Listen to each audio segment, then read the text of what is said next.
কি বলছে।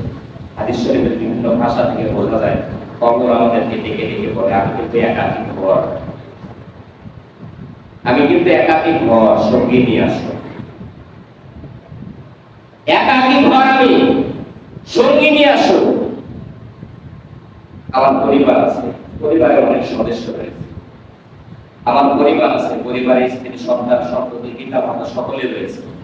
আমি যখন মৃত্যুবরণ করবো কেউ কিন্তু আমার সাথে কবরে যাবে না, একাকী যেতে হবে। চিন্তা ভাবনা অনেক,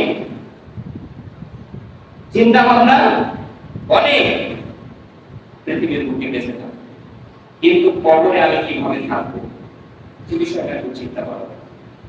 আমার সমস্ত কিছু রয়েছে, ফ্ল্যাট বাড়ি রয়েছে, খাট পালং রয়েছে, অনেক কিছু রয়েছে, আমার কোটি কোটি টাকা রয়েছে আমার, কিন্তু আমি যখন মৃত্যুবরণ করবো এমন একটা কাপড়ের সাথে আমাকে মোড়ানো হবে যে কাপড়ের কোনো পকেট থাকবে না। এমন একটা কাপড়ের সাথে আমাকে মোড়ানো হবে চকলেটের মতো লাগবে দেখে। আমার একটা নাম ছিল, আমার একটা পরিচয় ছিল, কিন্তু আমি মৃত্যুবরণ করার সাথে সাথে আমার পরিচয়টা বদলে লাশ হয়ে গেল। যেটা কি লাশ, মুহূর্তের মধ্যে নামটা পরিবর্তন হয়ে গেল।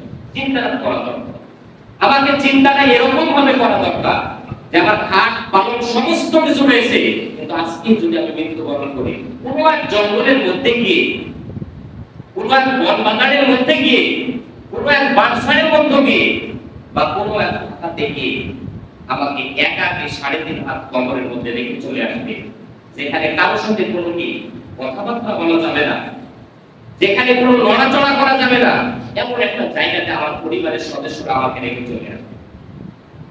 কত ঝড় তুফান, কত বৃষ্টি, কত কি হবে।